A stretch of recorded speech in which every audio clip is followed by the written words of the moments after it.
Fakta para sahabat Nabi Shallallahu Alaihi Wasallam yang berhasil menangkap bahkan membunuh jin dengan benda tajam atau benda keras tentu memunculkan banyak tanya. Jika demikian, apakah semua makhluk halus itu memang begitu, memiliki bentuk dan jenis yang sama? Dalam sebuah hadis yang diriwayatkan Tabrani dan Hakim dengan sanad yang sahih, Rasulullah Shallallahu Alaihi Wasallam bersabda, jin itu ada 3 jenis. Ada yang bersayap dan terbang di udara, ada yang berjenis ular dan kalajengking, dan ada yang menetap atau berpindah-pindah. Dari hadis ini kita mengetahui bahwa jin itu ada banyak macamnya, namun secara garis besar bisa terbagi 3 jenis. Pertama, tanpa wujud, berupa gas, atau Rasulullah Shallallahu Alaihi Wasallam menyebutnya seperti angin. Termasuk dalam kategori ini yang bersayap dan terbang di udara. Lalu ada jin yang berjenis binatang-binatangan seperti jin ular, harimau, monyet, kelelawar, kalajengking, tikus, kucing, anjing, dan binatang-binatang kotor lainnya. Dan ada lagi yang kategori berbentuk mirip manusia, tapi tidak sempurna, atau separuh binatang, separuh manusia, seperti yang pernah ditemui oleh sahabat Ubay bin Ka'ab radhiyallahu anhu. Selain dari segi bentuknya, ada juga jin yang menetap, tidak bisa berpindah-pindah dengan sendirinya seperti tanaman, sehingga kalau hendak dipindahkan harus dipindahkan. Dan ada yang bisa berpindah-pindah, berjalan, dan terbang. Seperti halnya manusia, jin termasuk makhluk yang mukallaf atau mendapat beban syariat agama. Oleh karena itu, ada jin kafir dan jin muslim. Di antara kalangan bangsa jin juga ada yang jahil, bodoh, tidak beragama atau menyembah matahari, menyembah sesama jin, animisme, dinamisme, namun ada juga yang beragama Majusi, Zoroaster, Yahudi, Nasrani, dan juga Muslim. Hal ini sebagaimana layaknya manusia yang memiliki keyakinan dan akidah yang berbeda-beda. Inilah yang diinformasikan Al-Quran pada kita. Dan sesungguhnya di antara kami ada orang-orang yang soleh, dan di antara kami ada pula yang tidak demikian halnya. Adalah kami menempuh jalan yang berbeda-beda. Al-Quran Surah Al-Jin ayat 11. Dan sesungguhnya di antara kami ada jin-jin yang taat dan ada jin-jin yang menyimpang. Al-Quran Surah Al-Jin ayat 14. Selain bentuknya yang beraneka ragam, jin merupakan makhluk yang beranak pinak. Maka ada jin berjenis kelamin laki-laki dan ada juga perempuan. Hal inilah yang dikabarkan Rasulullah SAW kepada kita dalam sabdanya. Sesungguhnya jamban-jamban WC itu dihuni oleh jin. Oleh karena itu, apabila seorang di antara kalian masuk jamban atau WC, maka katakanlah, Allahumma inni a'udzubika minal khubuthi wal khaba'ith. Ya Allah, aku berlindung kepadamu dari gangguan jin laki-laki dan jin perempuan. Hadis riwayat Abu Dawud, Nasai, Ibnu Majah, dan Ahmad. Maka jika jin itu berkelamin laki-laki dan perempuan, maka mereka pasti juga menikah untuk mengembangkan keturunannya. Allah Subhanahu wa Ta'ala menginformasikan bahwa iblis sebagai nenek moyang jin disebutkan dalam Al-Quran juga memiliki keturunan. Dia adalah dari golongan jin, maka ia mendurhakai perintah Tuhannya. Patutkah kamu mengambil dia dan keturunan-keturunannya sebagai pemimpin selain dariku, sedang mereka adalah musuhmu? Amat buruklah iblis itu sebagai pengganti dari Allah bagi orang-orang yang zalim. Al-Quran Surat Al-Kahfi ayat 50. Selain itu terdapat fakta-fakta lain yang menakjubkan tentang makhluk Allah bernama jin ini. Pertama, jin memiliki tanduk. Rasulullah SAW menginformasikan fakta ini dalam sabdanya. Janganlah kalian bermaksud untuk sholat pada waktu matahari terbit juga pada waktu pas matahari terbenam. Karena pada kedua waktu itu saat dimana 2 tanduk setan muncul. Hadis riwayat Muslim. Mengenai pengertian 2 tanduk setan ini, Imam Nawawi menukil pendapat para ulama yang berbeda-beda. Ada yang mengartikan bahwa ketika manusia sholat pas pada waktu itu, maka setan akan mengikuti dengan kedua tanduknya.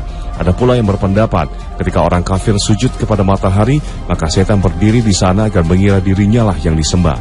Ada juga yang mengartikan secara kiasan bahwa tanduk di sini artinya kesombongan dari setan. Wallahu a'lam.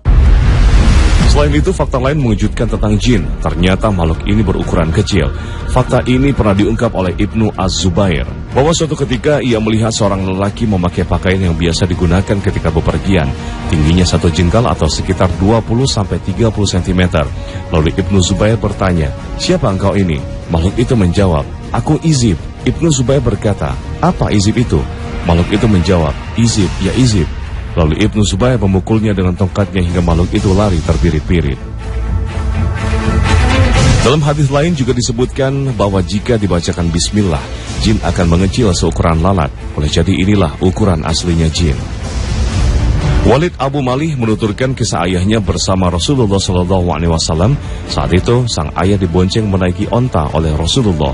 Tiba-tiba unta beliau tergelincir. Serta-merta sang ayah mengucapkan, celakalah setan. Maka Rasulullah SAW bersabda, jangan kamu katakan celakalah setan, sebab jika kamu katakan seperti itu, maka setan akan membesar sebesar rumah, dan dengan sombongnya setan akan berkata, itu terjadi karena kekuatanku. Akan tetapi, ucapkanlah bismillah, sebab jika engkau mengucapkan basmalah, setan akan mengecil hingga seukuran lalat. Hadis riwayat Abu Dawud. Fakta lain adalah jin seperti manusia. Fakta ini pernah diungkap oleh Sahal bin Abdullah. Ia menuturkan, aku berada di salah satu kawasan tempat kaum Ad. Tiba-tiba aku melihat suatu kota yang terbuat dari batu yang dilubangi. Di lubang batu itu, yakni di tengahnya terdapat sebuah gedung yang dijadikan tempat tinggal para jin. Lalu aku memasukinya. Tiba-tiba aku bertemu seorang yang sudah tua dan sangat besar tubuhnya sedang mengerjakan sholat. Orang itu memakai jubah dari bulu yang dianyam dengan sangat indahnya. Pengalaman sahabat mulia Abdullah bin Mas'ud juga mengungkapkan akan wujud jin. Ibnu Mas'ud melihat jin seperti orang-orang Sudan atau dari Hindia, terkadang seperti burung nasar. Ibnu Mas'ud ia menemani Nabi Muhammad SAW. Saat jin datang untuk mendengarkan bacaan Al-Quran, menggambarkan mereka sebagai makhluk dengan bentuk yang berbeda-beda. Beberapa menyerupai burung bangkai atau burung nasar dan ular. Ada juga yang berupa laki-laki berperawakan tinggi berpakaian putih. Fakta lain yang perlu menjadi perhatian dan kewaspadaan kita adalah jin terkadang menjelma dalam wujud tikus. Sementara tak sedikit, tikus-tikus itu menjadi penyebab kebakaran rumah. Bisa jadi karena dia sering menggigit kabel-kabel listrik sehingga mengakibatkan konsleting hingga menyebabkan kebakaran. Bahkan bisa jadi dia datang dan sengaja membakar. Oleh karena itu Rasul mengajarkan kita agar mematikan lampu saat tidur untuk menghindari kejahatan jin dalam bentuk tikus.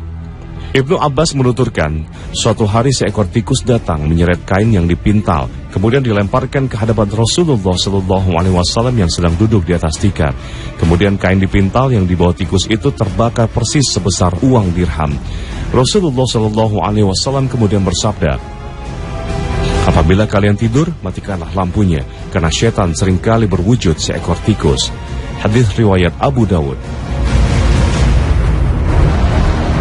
Atau burung nasar dan ular. Ada juga yang berupa laki-laki berperawakan tinggi berpakaian putih.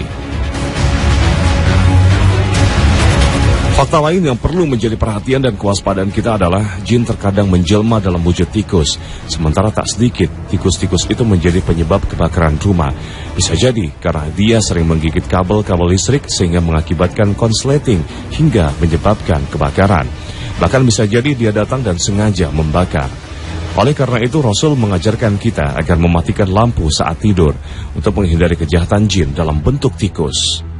Ibnu Abbas menuturkan, suatu hari seekor tikus datang menyeret kain yang dipintal, kemudian dilemparkan ke hadapan Rasulullah SAW yang sedang duduk di atas tikar. Kemudian kain dipintal yang dibawa tikus itu terbakar persis sebesar uang dirham. Rasulullah SAW kemudian bersabda, apabila kalian tidur, matikanlah lampunya, karena syaitan seringkali berwujud seekor tikus. Hadis riwayat Abu Dawud. SAW bersabda, sesungguhnya orang mukmin akan dapat mengendalikan atau mengalahkan syaitannya sebagaimana salah seorang dari kalian yang dapat mengendalikan untanya ketika bepergian. Hadis riwayat Ahmad. Pemirsa Khazanah, sampai di sini akhir kebersamaan kita. Mudah-mudahan kita mendapatkan inspirasi dan menambah keimanan kita kepada Allah Subhanahu wa Ta'ala. Amin. Akhir kata, wassalamualaikum warahmatullahi wabarakatuh.